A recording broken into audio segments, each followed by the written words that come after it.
Hi guys, welcome back to, oh my gosh, do you hear my voice? What's going on? You know that TikTok? What's going on? All right, I filled my water bottle, so we should be good. You guys should go get some water as well. This is what happens when you don't talk to people a lot, and also I'm kind of sick, so it makes sense. But anyways, hi guys, my name is Keiana. If you guys are new, I make a lifestyle and now I'm starting to make self-improvement, self-development kind of content. So if you want to stick around, I'd really appreciate it. Today, I kind of want to go over some life lessons I learned in 2021 that I'm going to be taking with me into the new year. I wanted this to just be a chill, sit down, chatty video. So grab a drink. You can journal through this if you want. I don't know what you guys do, but yeah, let's just hop into the video. All right, so the first lesson, and arguably the most powerful one on this list, it's been a reoccurring lesson in the past couple of years for me. I'm gonna set the scene to explain it first. Think about the fact that it's the start of the new year. Maybe you want to get more active. Maybe you want to start a YouTube channel. Maybe you want to start a new hobby, making ceramics, I don't know. And so you come online, you Google how to do this, advice on doing this, things you should know before doing this. By the time you've watched the first couple videos, you know what to do. But instead of actually then taking the information and starting that path, you continuously watch more and more advice videos on how to do this thing. When in essence, and here's the big lesson here, you already know what to do, so just do it. I think this whole notion of just watching a bunch of videos to give you inspiration before actually just doing the thing, it's a way of just procrastinating what we want to do because we're afraid to do it, or we feel like we need to be perfect before we start. And it's normal to feel that way, especially because the markets for a lot of these things are saturated. Like if you want to start a YouTube channel, you're gonna feel like there are a bunch of people that are already doing this, so I need to be the best before I can start. And I think aspects of that are true, but you still at some point have to start. You're not gonna get better until you start. So if I'm gonna use myself as an example, I remember when I was younger, I used to watch a lot of videos from Sarah's Day, and I used to watch her videos on how to eat healthier and how to be more active. Now, can you just imagine? I'm watching this girl tell me how to be more active when I know the simplest way for me to be active is probably just getting up and going for a walk. And it's even times when I used to watch her videos on how to eat healthier while I'm sitting down eating a big box of pizza. You know, I think if you really want to pursue something, you need to just go out, push yourself and do it. And this is the biggest piece of advice I can give to anyone for almost anything they want to do. I have friends that want to get into waxing. Just go take a course, go start the process of doing it. Do your research and get into it. Especially when after a while, you can repeat the information to people. If I asked you, how do you do this and that, you are reciting the video, you know what you need to do. Just do it and stop convincing yourself you're not good enough to do it, because you can do it. The second lesson that I have for you guys is to stop seeking comfort in people. Now, this is not just in relationships, but also in friendships. Personally, I think I have attachment issues. I really do. I don't like losing people. I don't like letting go of people. I make excuses for people all the time because, especially if at the core someone isn't doing something explicitly wrong to me, I hope that's the right word to use. If they're not really trying to hurt me or hurt my feelings, I'm not gonna just easily cut some people off. I don't know how some people online do it when they're like, new year, new me, cut everyone off. I'm trying not to curse. Cut everyone off, it's a new year. And if someone isn't doing me wrong, I'm not gonna cut them off that easily. It's just not my style. But that's not always a good thing, because sometimes you keep people around for familiarity so that you can soak out of them what you need, but you probably think they're annoying 70% of the time. Or even if you want to be friends with them, so you have someone to go out with, you know, all these things. It's not always a good thing, or it isn't a good thing, to be honest. It's not fair to you or to them. If you find this person so annoying, but you love having them around so that you can party, what if they knew that that's how you felt about them, you know? And that the bigger issue there is that you don't like to be alone. That's what that's saying. You're not comfortable. And you're actually sacrificing morals, because if you knew someone only liked you for that, which in some cases, we very well know that some people only like us in certain contexts, would you like if someone treated you that way? I remember when I was younger, I used to always say, oh, you know, you have some friends for this and some friends for that and some people for that. And one of my friends, we were talking about it yesterday or the day before, and she was just like, I'm at the age where you should be my friend all across the board. There's a difference if your friend doesn't like to go out and other friends like to go out more, so you party with them. But it shouldn't be a case where this is someone that you party with and that alone. Like in no other context do you want to tell them your business. And that's how I like to think about it. You know, the people in your life should be there for you all across the board, 100% of the way. That's why I never say I have a best friend, because obviously there are people in my life that they're the first people I'm gonna reach out to if something happens. But I think you should have that trust in every single friend in your life to tell them something that you're going through equally. You shouldn't feel like, oh, I don't want to tell this person because they might do X, Y, and Z. Because then that person isn't your friend, they're acquaintances. So yeah, I feel like a big lesson is to just stop trying to hold on to people because you want to say you have more friends, or you want to keep your network broad, or you know there's an opportunity out of it. It's just not worth it. This is also something I'm learning more and more as I'm slowly trying to get rid of people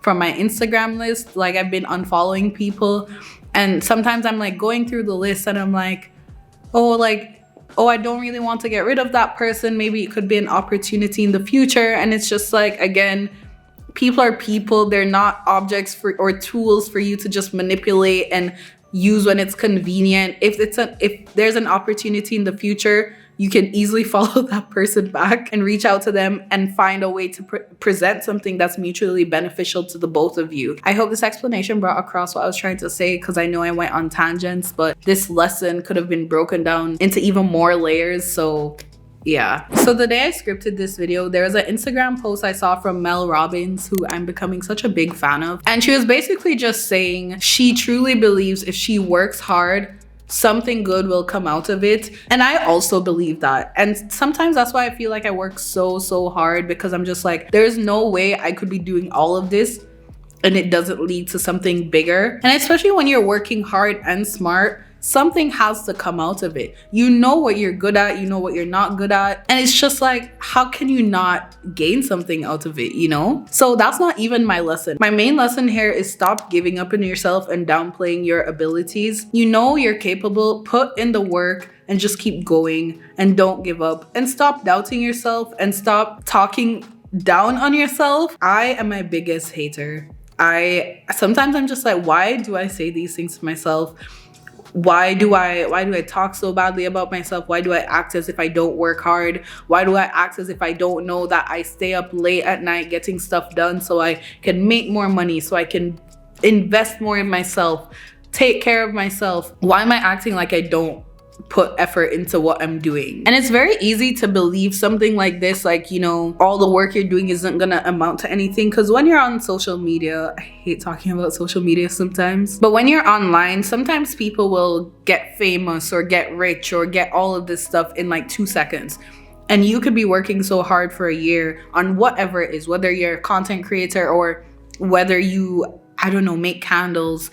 Maybe you're working so hard and you're like, why is it that my candle business doesn't do as well as this girl's candle business, and my stuff is arguably better than hers? Or I put in more work, or it's all a labor of love, whereas she has someone doing it for her. And it just makes you compare, and you're just like, wow, what the hell? Like, what's going on? What's going on? But just be patient. And that's what I'm trying to remind myself constantly. Just be patient. Your time is coming soon. And maybe sometimes you do need to change the strategy. Maybe something that you're doing isn't gonna work because someone else is doing that, and you just need to work in a different way. Take a different path. Try something new, experiment. Again, we kind of talked about it, but a lot of the markets of creative endeavors, entrepreneurship, a lot of them are saturated, a lot of them are overdone, but that doesn't mean that you can't crack into the market. And I could segue onto a topic of business and branding, but I think a lot of people pay attention to branding and not business. And that's why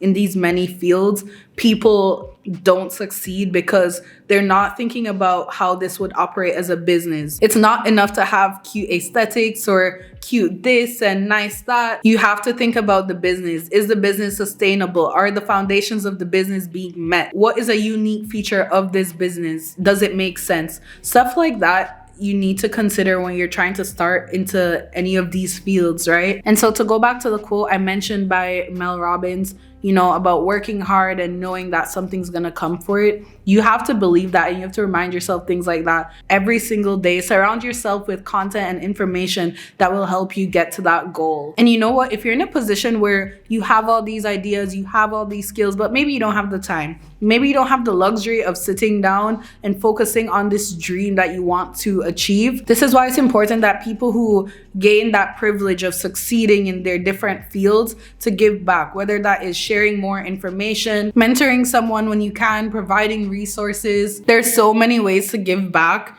And you guys know how I feel about this. Like, this is why I find it so important to share information, because I feel like a lot of people aren't able to tap into their potential, their true potential, whether it is that they aren't in the state to do so, or they don't believe they can. Maybe they don't have the money to do so. And I feel like in terms of community building and all of that stuff, it's not cute to gatekeep.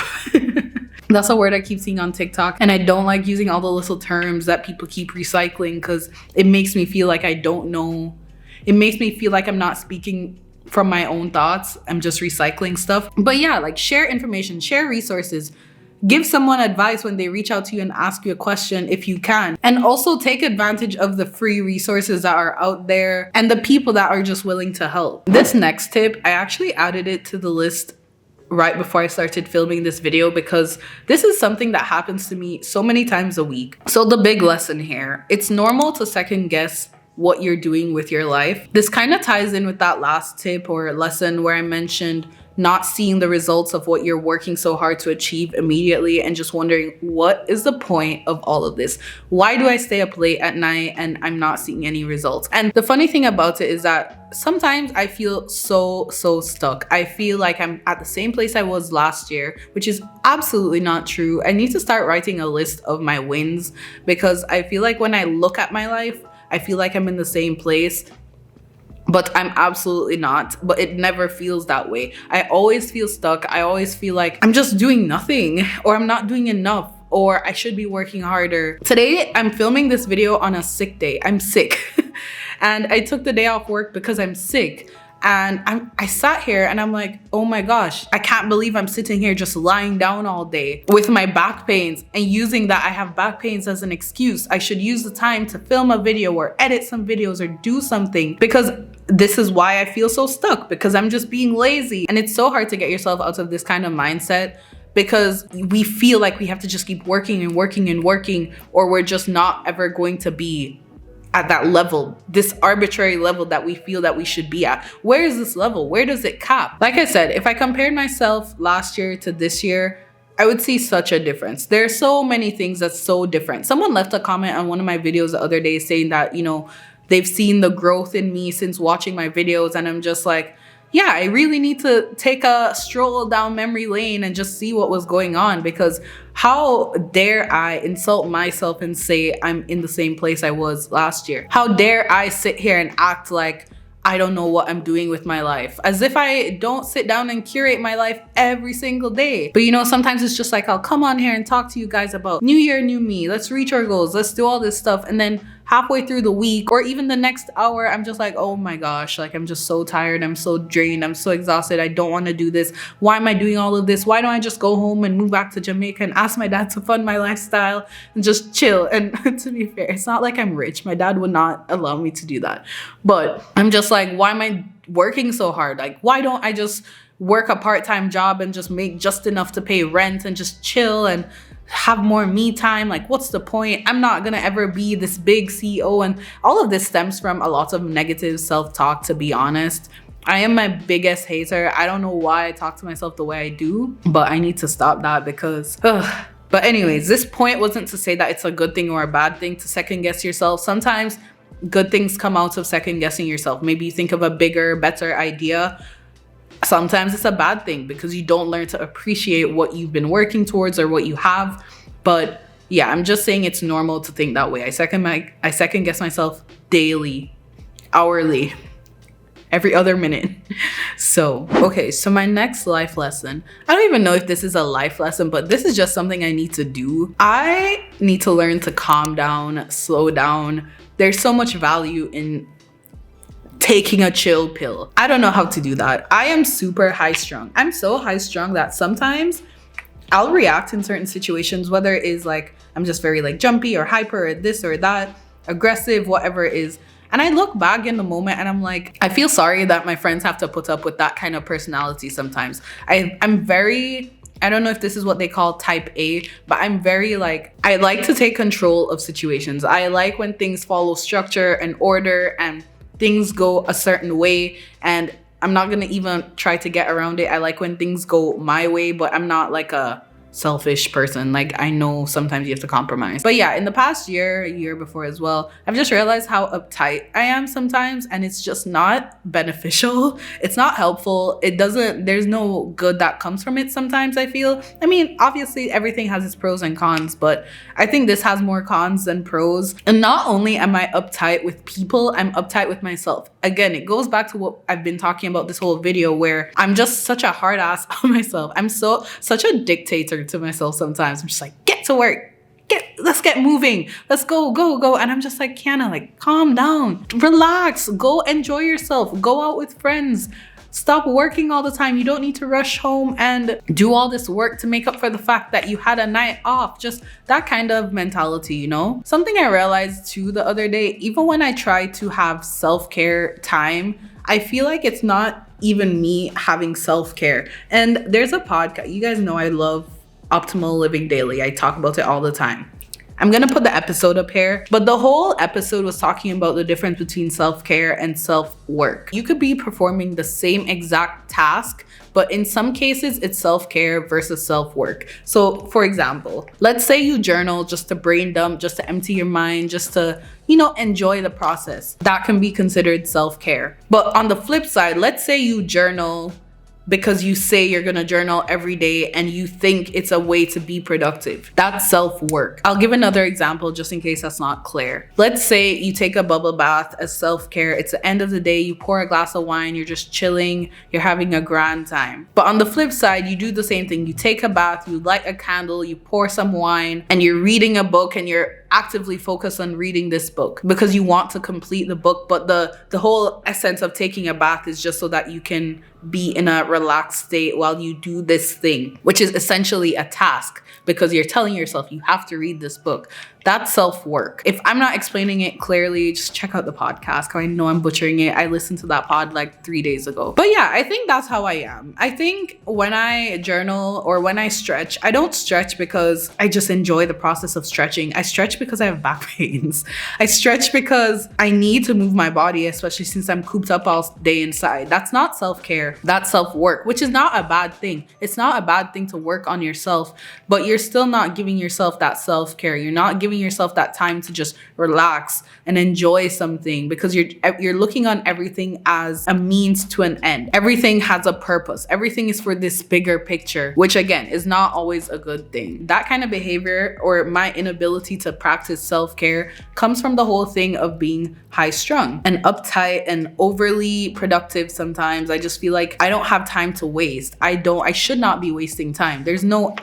Why am I wasting time? You know, when I was younger, growing up in Jamaica, and even when I moved here and I used to go home every holiday, when I would go home, my whole thing was just to go home, relax, hang out with friends, party, do all this stuff. And I was talking to Bree the other day and I was telling her, I feel like my personality has changed since I've been in COVID. I remember when quarantine or whatever started, because I was on internship, I think at the time, my whole focus was, okay, let's just use this opportunity to make money, save, do all this stuff. Just be productive. You're already inside. There's nowhere to go, nothing to do. Let's just start being disciplined and focusing on goals. And I don't think that personality or that mindset has left my mind yet. Granted, you know, I'm back in lockdown. I'm in Canada. We're back in lockdown to an extent. The whole point is, I feel like for the past 2 years, I haven't gotten a chance to calm down. And it's not that there isn't time for me to calm down. I just haven't allowed myself to catch a break, to relax really, because I've just adopted this new mindset that I should be working. And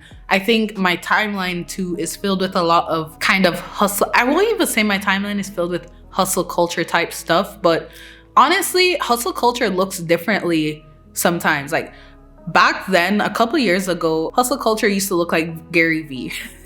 That's all I can imagine. Like his little voice just going, his voice just ringing in my ears. You need to work hard. That's not what he sounds like. I'm not trying to diss Gary Vee. That's the image I had. So now it looks different. Now it looks like that girl on TikTok, or the people that are constantly sharing their tips on how to do this and that and that. And I'm like, oh my gosh, can I just use this app for fun? Can I just see pictures of the houses, the house decor I want for the future? Why is everything about how to elevate this, how to be your best self, how to do this, how to do that? Can I catch a break? What's going on? And so it's hard for you to realize that everything you see, it's not this happy, fun content. It's things telling you that you're not working hard enough. You need to do more. So I attribute that kind of stuff to my whole high-strung personality, because I'm just so caught up all the time, wrapped up in this, I'm not doing enough, I need to go, go, go. And that's why I'm a dictator to myself, because I just feel like, all right, I need to keep going until I reach their level. And I'm not there yet, so I have no time to slow down. Anyways, so yeah, I don't really know what the result of that is, because it's definitely a heavy mindset thing. It's not even something I can just be like, okay, I'll start trying to fix this by doing this. I think I need to reframe my mindset. Maybe it starts with the content that you consume. Maybe I need to reassess that, but I'm slowly but surely trying to clean out my timeline. So I'll keep you guys updated. Subscribe so you can watch the vlogs to find out how that goes. All right, so the last lesson I kind of want to talk about that I've learned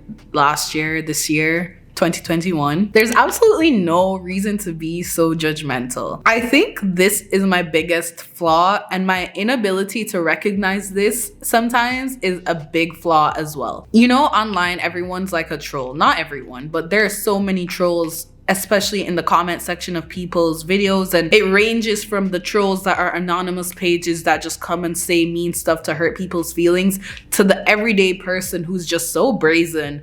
Is that a real word, or is that just what Jamaican people say?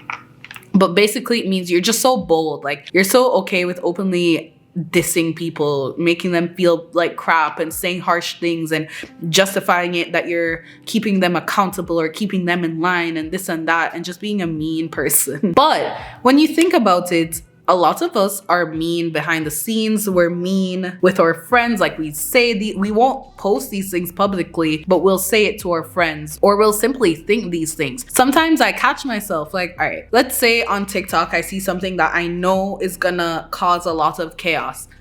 I'm just like, oh, this was kind of funny, but I know they're gonna rip on her. And I run to the comment section because I want to see what they say to her. And even though while I read the comments, I'm just like, oh my God, like, you guys are so annoying. Like, leave the girl alone. It's just a joke, blah, blah, blah. At the same time, me taking the time to stop to look at the comments, I feel like that's kind of just as bad, or it's not needed, or it's not necessary. Because also, if I know they're gonna go off on her in the comments, I don't really need to feed into that or let the algorithm know that they need to push this more and more and more. And I don't know, I think it just comes from the framework, because it's like, I see it and I know they're gonna rip on it, and I think I kind of want to untrain my mind.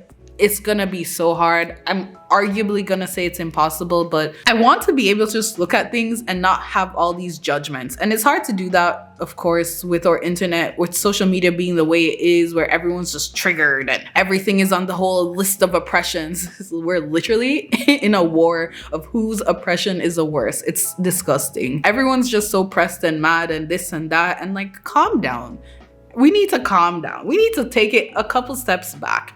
Everyone needs to just stop being so judgmental, whether that is you're the type of person to talk shit with just your friends or online, or think all these mean things. Like, even when you see people and you're like, oh, they look weird, or oh, I don't want to sit beside them because they look dirty, or they look this, or they smell that. Well, if you smell bad, okay. But you know what I'm saying? Like, I think that's a really bad flaw to have, because the more you judge people, I feel it's like you're saying to yourself, you're a step above them. And this whole mindset of feeling like you're better than people or you're above people, that's what leads to a lot of the negativity that I feel like we deal with on a daily basis. Everyone just thinks they're better than this person, whether that is morally, financially, I don't know the other things, but you know what I'm saying? Like, some people feel like they're more superior than other people because they're social media activists.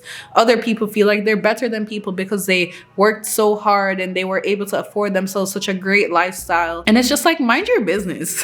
Calm down, stay in your lane, check the people around you, and stop being so caught up with what everyone else is doing, and just do your own thing. So yeah. All right. So those are all, I guess, the life lessons and the tangents that came with it that I learned this year. Those weren't the only life lessons, but those were the main 6. I think I said 6 that I wanted to talk about. So yeah, I'm going to go sleep. I'm gonna go make some tea and just have a nap, because I don't even know how I filmed this video. A video like this normally would have taken me, I don't know, maybe 20 minutes, 30 minutes the most to film. I know for sure I have over like an hour's worth of footage because I kept stopping to cough or drink water so that my voice would stop cracking. Hats off to me, because I also want to post this video as soon as I can. So I need to stop doing this to myself. But anyways, I want to thank you guys for watching this video. If you did, please give it a thumbs up, subscribe. I would love to have you stick around.